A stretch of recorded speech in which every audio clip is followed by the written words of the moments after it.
kɔnɔ Mali kɔ kan bi ye alamisa ye février kalo tile 19 san 2026 aw bisimila Mali kunnafoni ka don kibaru kɛnɛ kan.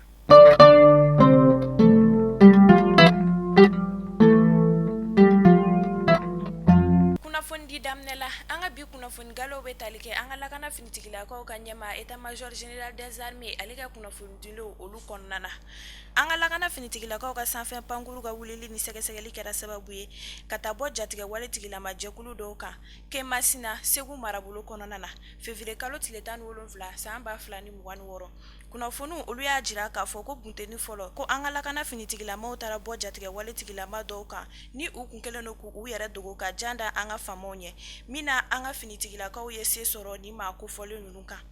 ka dankari kɛ u caman ka ɲɛnamaya la. O kɔfɛ jatigɛ wale tigilama jɛkulu filanan ni olu tun b'a la k'a laɲini k'u ka maa minnu banana olu dɛmɛ. Kunnafoniyaw y'a jira k'a fɔ ko an ka lakana finitigilakaw ye dankari kɛ mɔgɔ 20 bɔɲɔn ko olu fɛnɛ na. État major général des armées b'a laɲini jamana kɔnɔden kelen-kelenna bɛɛ lajɛlen fɛ k'u k'u hakili sigi ko fɛn min ye an ka lakana finitigilakaw ye k'u kelen don ka wuli ka jɔ sabati yaasa lakana bɛ se ka sabati cogo min na an ka jamana kɔnɔna na.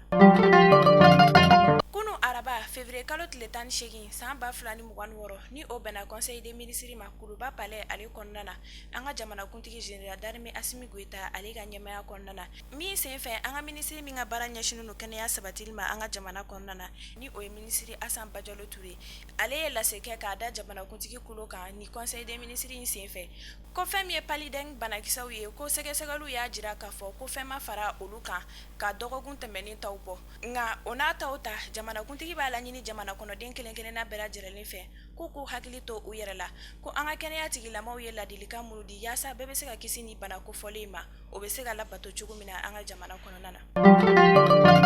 Jamana gouvernement ɲɛma ni o ye général de division Abdoulaye Maïga ye ale ye Orange Mali ɲɛma kura ni o ye monsieur Leyti Ndiaye ye ale bisimila kunu araba février kalo tile 18 san 2026. O hokumu kɔnɔna na u ka kɔrɔfɔw kɔfɛ Orange Mali ɲɛma kura ale y'a jira k'a fɔ k'a bɛ fɛ u ka bilasiralikanw lajɛ ɲɔgɔn fɛ walasa Orange Mali ka dɛmɛ bɛ se ka sabati cogo min na an ka jamana développement numérique yiriwali la. Min senfɛ an ka jamana premier ministre ye foli kɛ k'a ɲɛsin monsieur Leyti Ndiaye ma a ka nin hakilina in na jamana ka ɲɛtaako la.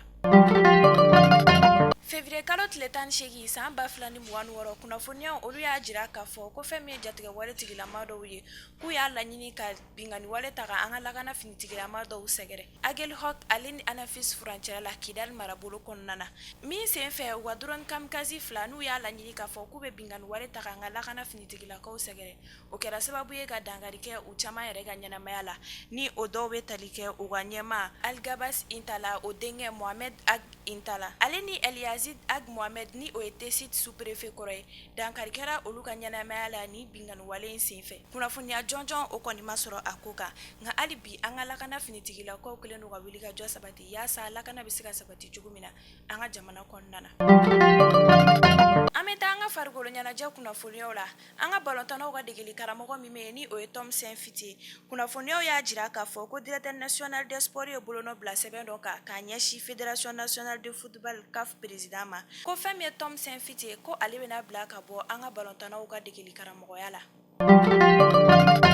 Ka sanga ni sunkalo hokumu kɔnɔna ye an ka ministre min bɛ yen ni ale ka baara ɲɛsinnen don baarako sabatili ma an ka jamana kɔnɔna na ale ye laseli kɛ k'a jira k'a fɔ ko fɛn min ye baarakow ye an ka jamana kɔnɔna na ni sunkalo in na ko yɛlɛma bɛna don olu kɛcogo la ko tɛnɛ natɔ ko baaraw bɛna daminɛ nɛgɛ kanɲɛ